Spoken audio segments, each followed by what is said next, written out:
Vamos lá então, questão do Enem 2021, segunda aplicação. Ó, as plantas realizam fotossíntese pela captura do gás carbônico atmosférico e, juntamente com a água e a luz solar, produzem os carboidratos. No esquema está apresentada a equação desses processos em que as letras x e y representam os coeficientes estequiométricos. O que a questão quer saber? Os valores de x e y.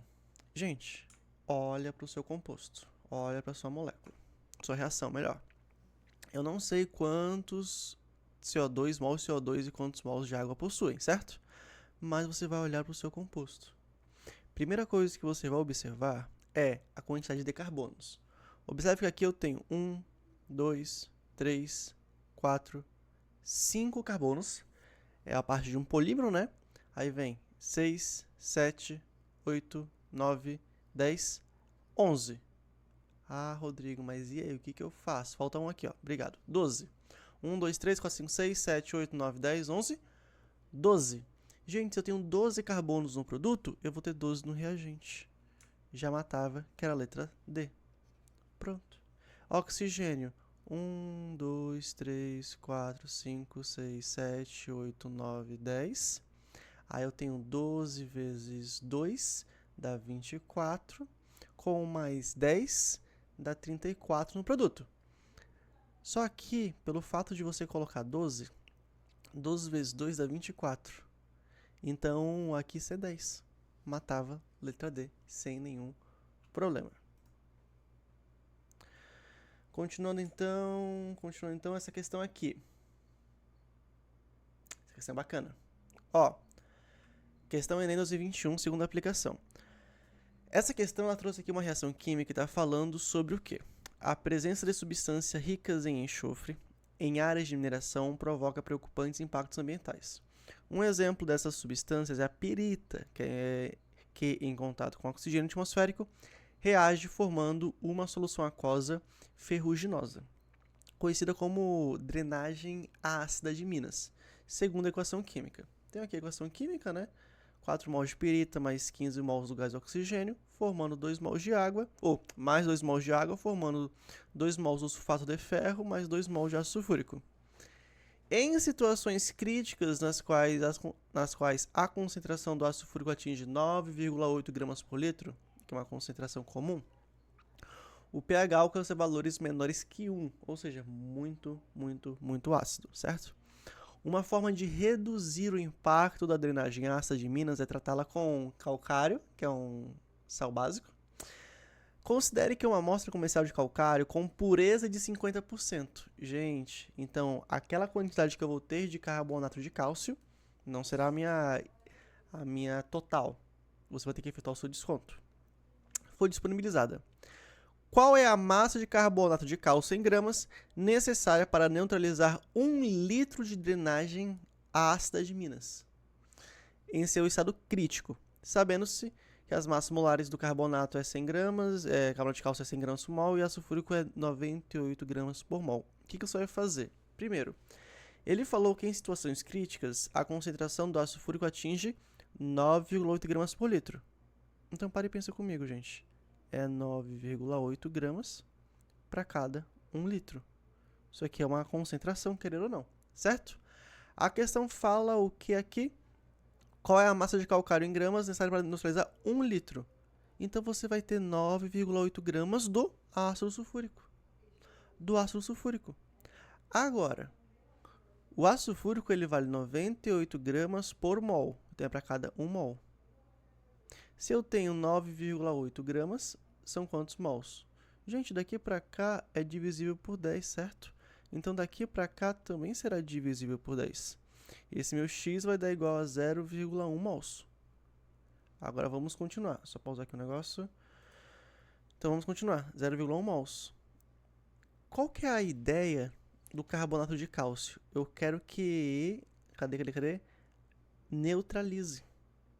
O carbonato de cálcio, como é que ele vai neutralizar? Primeiro, o carbonato de cálcio, ele se decompõe, gera o óxido de cálcio mais CO2. O óxido de cálcio mais água gera o meu carbonato, meu hidróxido de cálcio. Vai precisar de carbonato, perdão. o meu hidróxido de cálcio. Esse cara que vai neutralizar tudo. O que vai acontecer? Só ver aqui a distância da caneta, aumentar um pouquinho. Esse meu cara, ele vai interagir com o meu ácido sulfúrico, H2SO4, e neutralizar. Vai formar o sulfato de cálcio mais água. Mas para isso, eu tenho que saber a proporção. Cortou ali. Para isso, eu tenho que saber a proporção. Vou jogar um pouco mais para a direita aqui. Como assim, Rodrigo, saber a proporção? Porque pare e pensa comigo. Olha daqui para a direita agora. Eu tenho 2 hidroxilas, gente, para 2 hidrogênios. Certo? Então, são 2 águas. Um hidróxido de cálcio é para um ácido sulfúrico. Então, a proporção é 1 para 1. Então, 0,1 mols de ácido sulfúrico vai reagir com quanto? Com 0,1 mols do hidróxido de cálcio. Como o hidróxido de cálcio ele é 100 gramas por mol, 100 gramas por mol, 0,1 mol é quanto? 10 gramas. Pronto, resposta letra C. Essa questão ela é muito mais interpretativa. Opa, bugou aqui.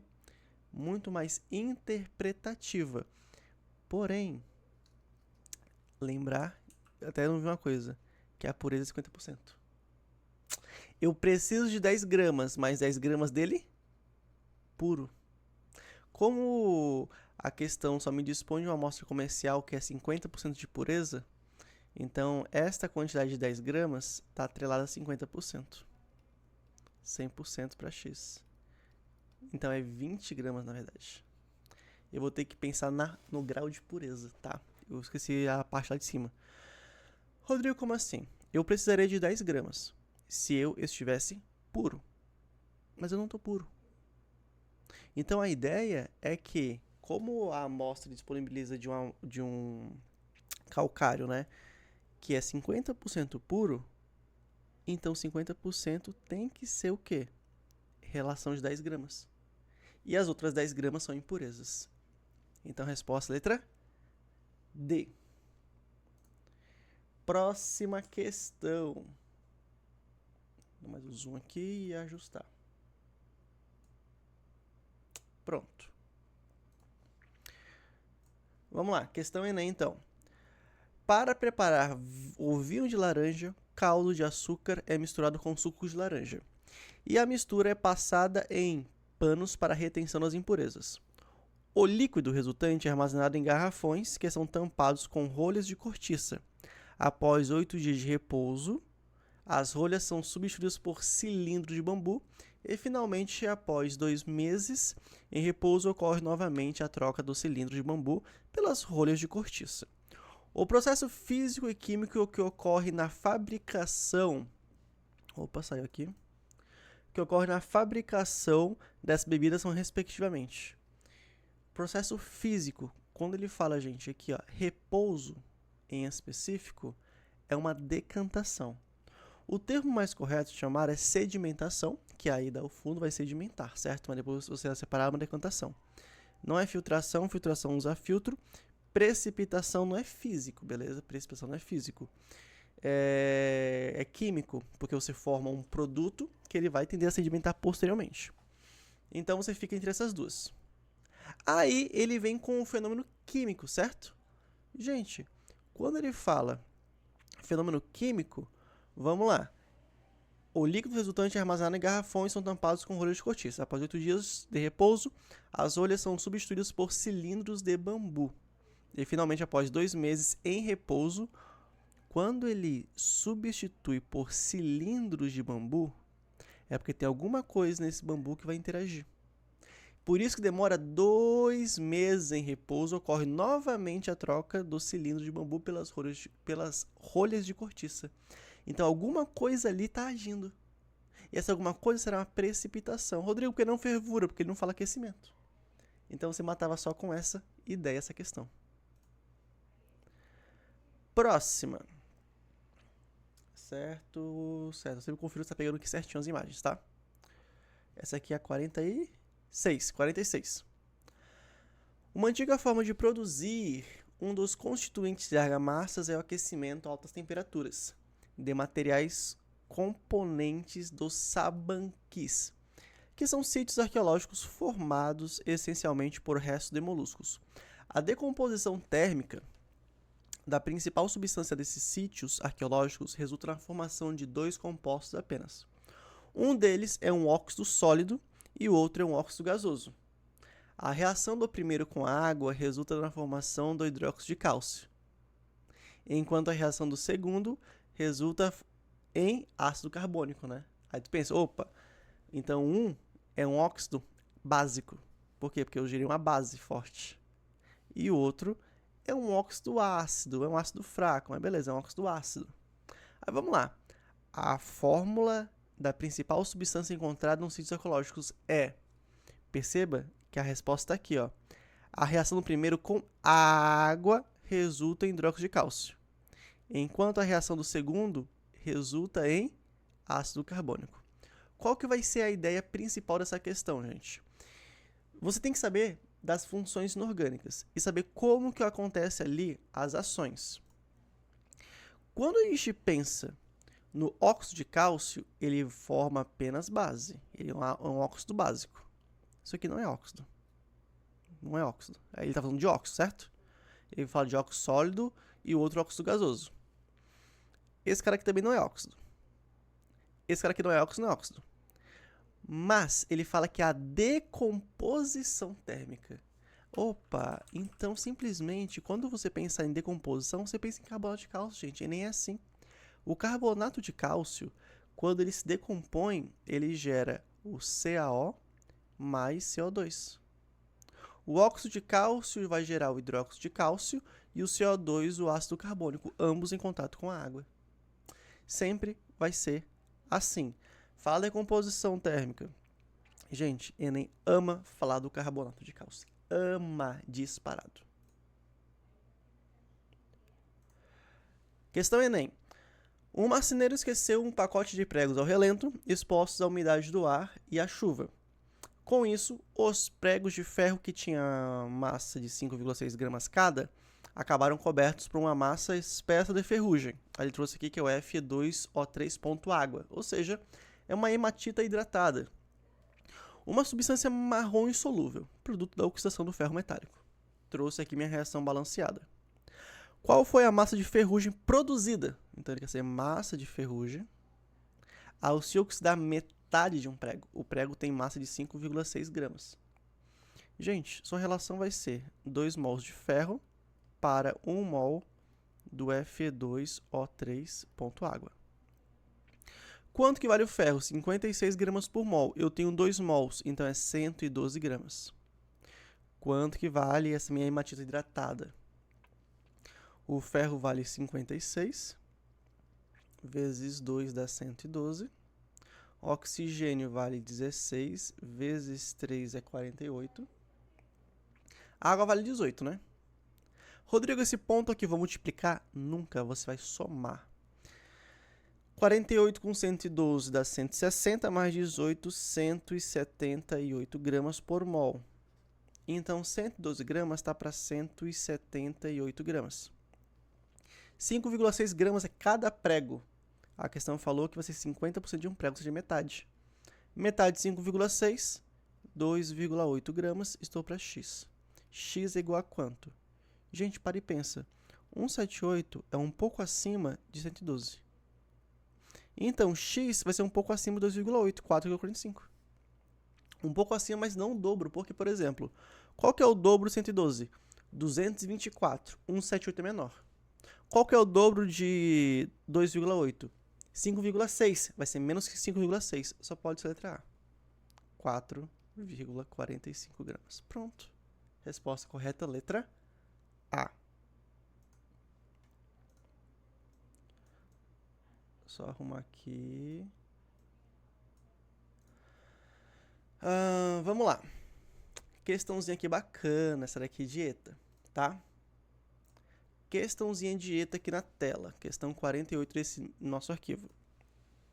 A figura é uma representação esquemática de uma estação de tratamento de água Nela, podem ser observadas as etapas que vão desde a captação em represas até a distribuição à população.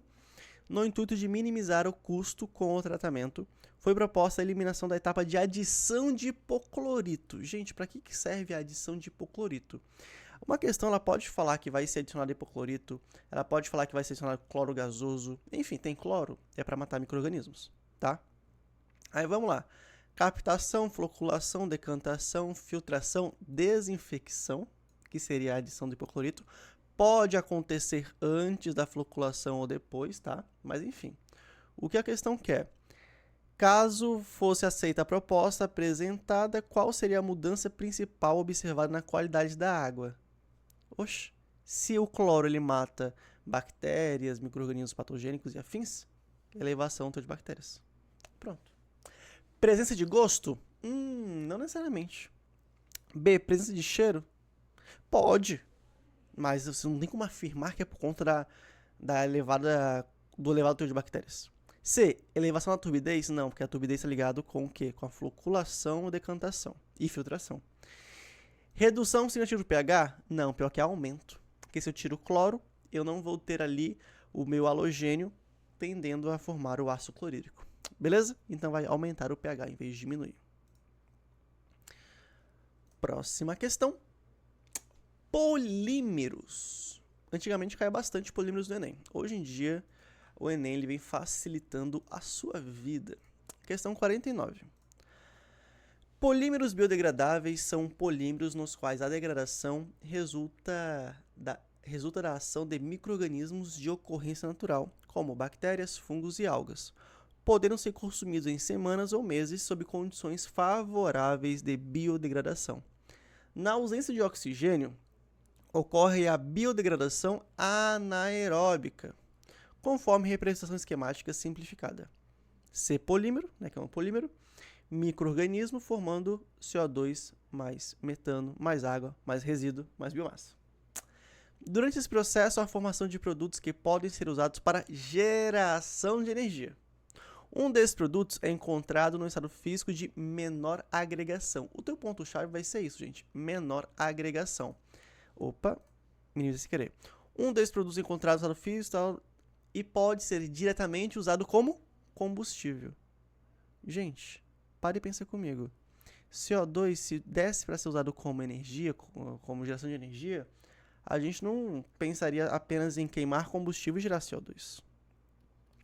Metano. É ele. Quando a questão falar sobre biomassa, onde é que ela falou sobre biomassa aqui? Biomassa, quando ela fala sobre degradação anaeróbica, biodegradação anaeróbica, gente, sempre pensa produção de metano e pode ser utilizado, tem até vários projetos sobre isso, ainda mais com dejetos de suínos para geração de energia através do metano. Ainda mais que o metano, ele agrava muito o efeito estufa. Fechou? Então a resposta correta, letra B.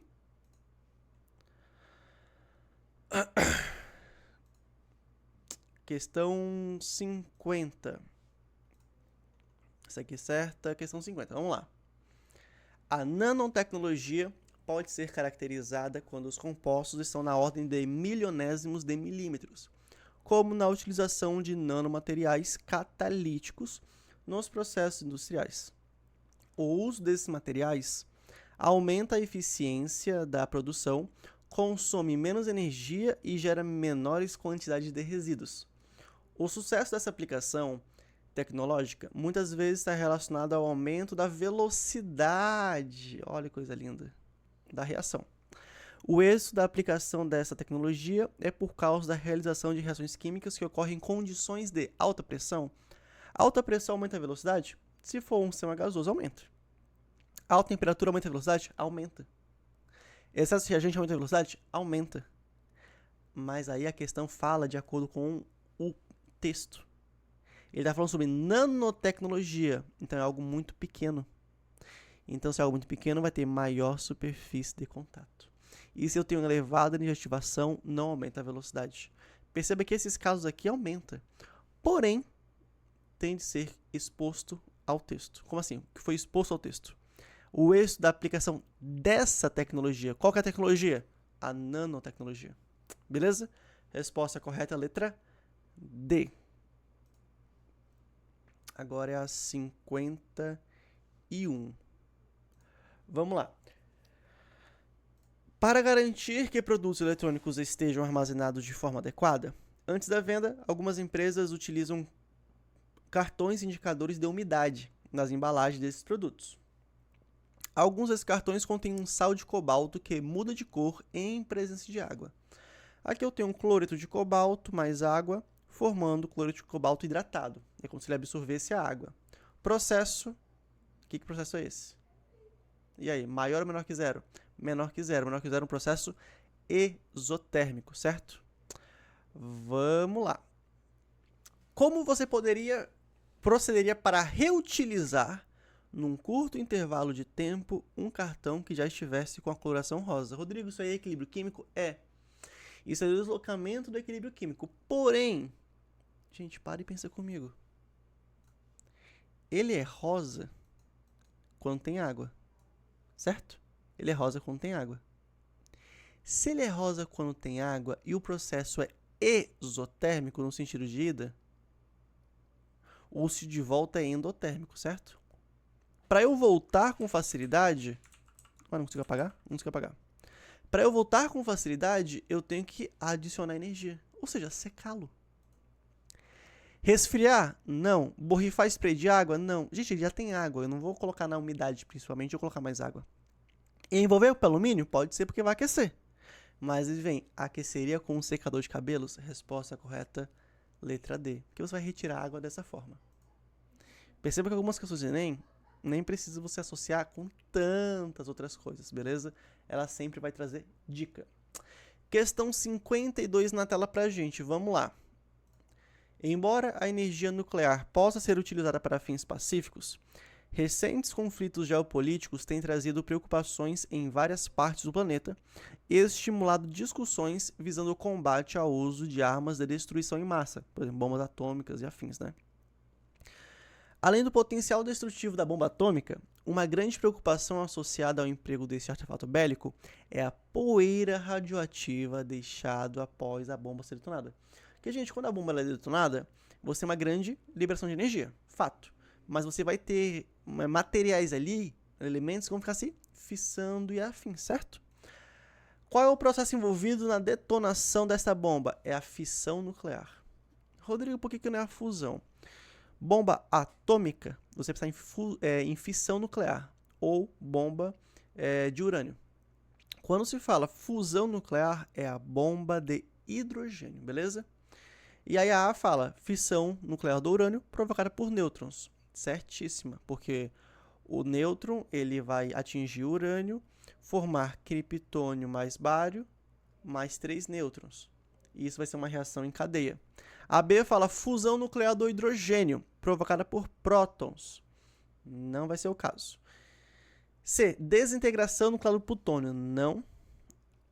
Associação em cadeia do chumbo. Também não. Decaimento radioativo do carbono. Também não. Resposta correta, letra A.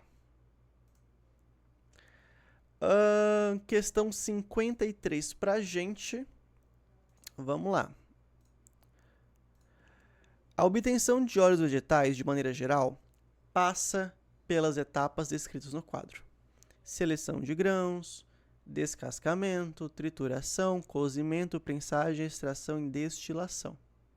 Aí ele vem, qual das subetapas do processo é realizada em função apenas da polaridade? Gente, polaridade é um processo químico, né? Uma separação, no caso, polaridade é uma ideia química, certo? Diante da minha molécula, de meu composto. E ele fala qual subetapa é em função da polaridade. Trituração é físico, cozimento é físico, prensagem é físico, extração e destilação é químico. Beleza? Mas qual dos dois tem a ver com a polaridade? Extração. A destilação é um aquecimento e posterior resfriamento. Tem a ver o quê? Com ponto de ebulição. A extração tem a ver com polaridade justamente porque quanto maior a afinidade, mais facilmente eu consigo extrair aquela substância. Então, essa questão do Enem 2020, primeira aplicação, resposta letra D. Beleza? Próxima questão. Tá, essa aqui é legal. Um microempresário do ramo de cosméticos utiliza óleos essenciais e quer produzir um creme com fragrância de rosas. O principal componente do óleo de rosas tem cadeia poliinsaturada, então já não pode ser A3 nem A2 e só. Hidroxila em carbono terminal, então não pode ser essa daqui, porque esse grupo CHO é dupla OH. Isso aqui é aldeído, não é uma hidroxila, beleza? Já fica entre duas. Rodrigo, mas e aí? Carbono terminal. Gente, para e pensa comigo. Olha isso daqui. Se a hidroxila está nesse carbono aqui, ele é extremidade, então ele é terminal. Se a hidroxila está nesse meu carbono aqui, ele não é terminal. Ele vai ser meu primeiro carbono no meu aromático. Porque em compostos cíclicos, em específico ali o aromático, não tem extremidade, então não tem terminal. Então será no composto 1, beleza? Ele fala mais alguma coisa? Não, só isso. Perfeito? Essa foi a 54, 54A, certo? Vamos para 55. Ambiental. Mega espetáculos com queima... Caramba, a garganta tá complicada hoje, desculpa. Mega espetáculos com queima de grande quantidade de fogos de artifício em festas de final de ano são muito comuns no Brasil. Após a queima, grande quantidade de material particulado permanece suspensa no ar. Entre os resíduos encontram-se compostos de sódio, potássio, bário, cálcio, chumbo, antimônio, cromo, além de perclorato e gases. Por quê? Gente, quando falamos sódio, potássio, bário, cálcio, chumbo, por exemplo, eles são o que dão a coloração dos fogos de artifício. Beleza? Esses espetáculos promovem riscos ambientais. Os riscos ambientais vão estar mais ligados à produção desses gases, porque eu tenho o dióxido de nitrogênio e também o dióxido de enxofre. Quando a questão ela vai falar sobre gases, você tem que pensar principalmente na perspectiva da chuva ácida.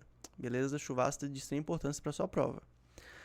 Esses espetáculos promovem riscos ambientais porque as substâncias resultantes da queima de fogos de artifício são inflamáveis. Não, já teve a inflamação. Elas não são inflamáveis a mais. B. Os resíduos produzidos na queima de fogos de artifício são explosivos. Não, já foi explosivo. C. O sódio e o potássio são os principais responsáveis pela toxicidade do produto da queima. Não, o produto da queima, o principal problema são esses percloratos e gases, beleza? Os metais ali só fizeram a sua transição eletrônica. D. O produto da queima contém metais pesados, certo? Chumbo, antimônio, cromo, pesado. E gases tóxicos que resultam da poluição atmosférica, certo? Letra D. E a E. O material particulado gerado se deposita na superfície das folhas das plantas, impedindo o processo de respiração celular.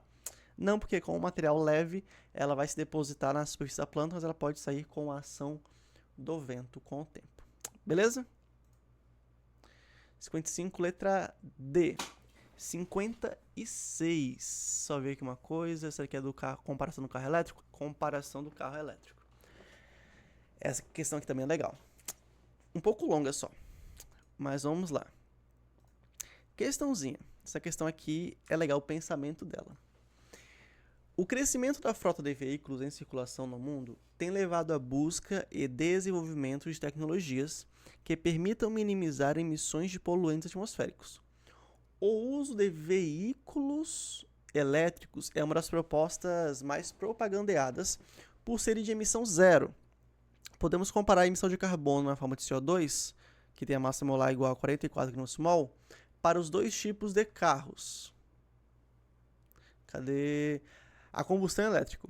Considere que os veículos tradicionais a combustão, movidos a etanol, massa molar 46 kmol, emitem cerca de 2,6 mols de CO2 por quilômetro rodado. E os elétricos 0,45. Então, beleza, tem uma comparação ali, uma diferença, né? Foram analisadas as emissões de CO2 envolvidas em dois veículos, um movido a etanol e outro elétrico, em um trajeto de 1.000 km. Aquela quantidade que ele trouxe ali era para cada 1 km. A quantidade equivalente de etanol economizada. Então, vou ter que olhar a diferença. Em quilograma, com o uso do veículo elétrico. Gente, para e pensa comigo. Quando eu tenho etanol, eu estou emitindo quanto? 2,6. Quando eu estou usando um elétrico, estou emitindo quanto?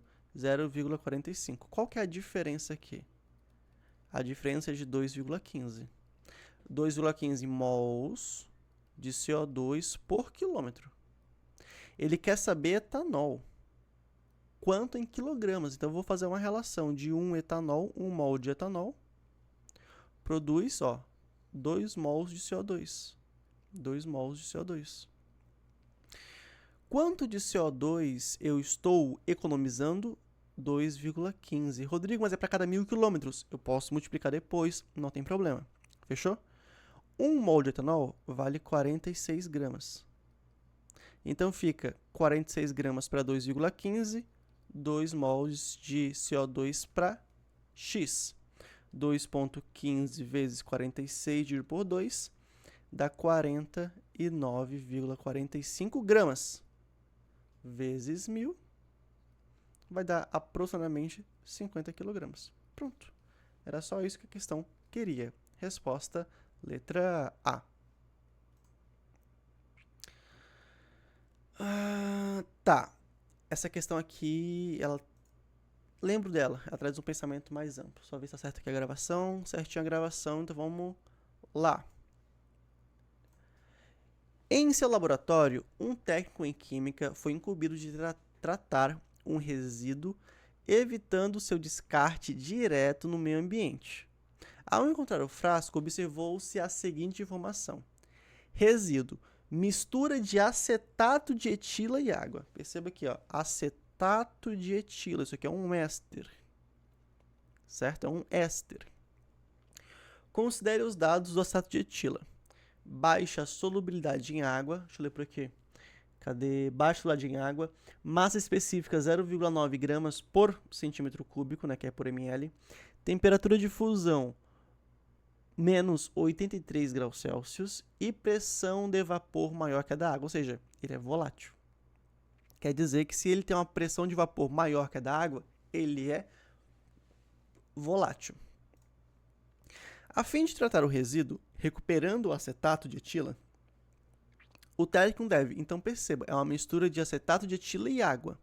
Como ele é pouco solúvel em água, quer dizer que ele é uma mistura heterogênea, certo? Gente, para você separar dois líquidos, onde são líquidos immiscíveis, você usa o funil de bromo, que é o funil de decantação. Evaporar o acetato de etila sem alterar o conteúdo da água é quase impossível. Rodrigo, mas pode fazer? Pode, você vai perder algo ali.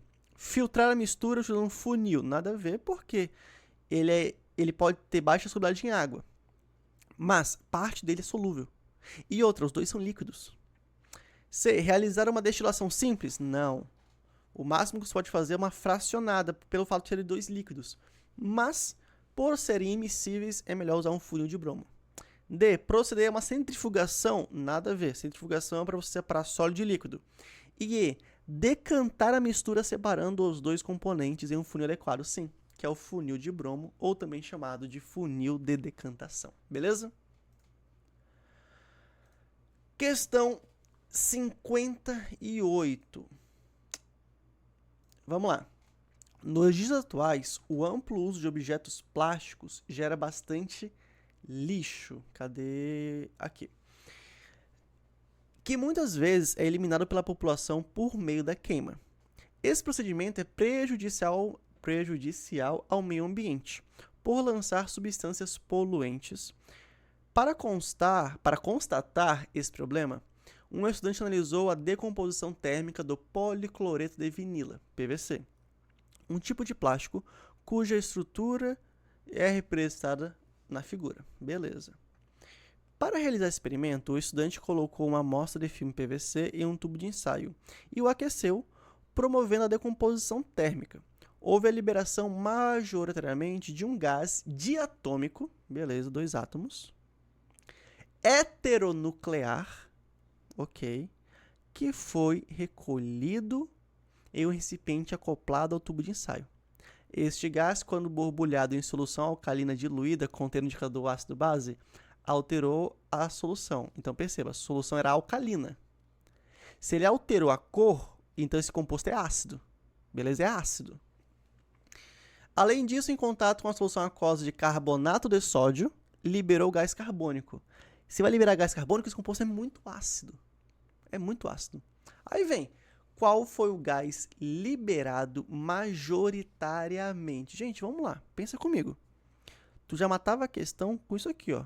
É um gás carbônico diatômico, não pode ser essa. Heteronuclear. Núcleos diferentes. Aqui é igual, aqui é igual. Já ficou entre essas duas. Monóxido de carbono não é ácido. Então é ácido clorídrico. Pronto. Matou a questão. Tem algumas questões do Enem que você consegue matar apenas pela observação e ideia. Beleza? Questão 59 na tela pra gente. Lembrando, pessoal, ficou cansado? Dá uma pausa, dá uma relaxada, depois volta para as questões. Beleza?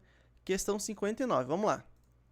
A sacarose, ou inverta-se, é uma enzima que atua no intestino humano hidrolisando o disacarídeo sacarose nos monossacarídeos glicose e frutose.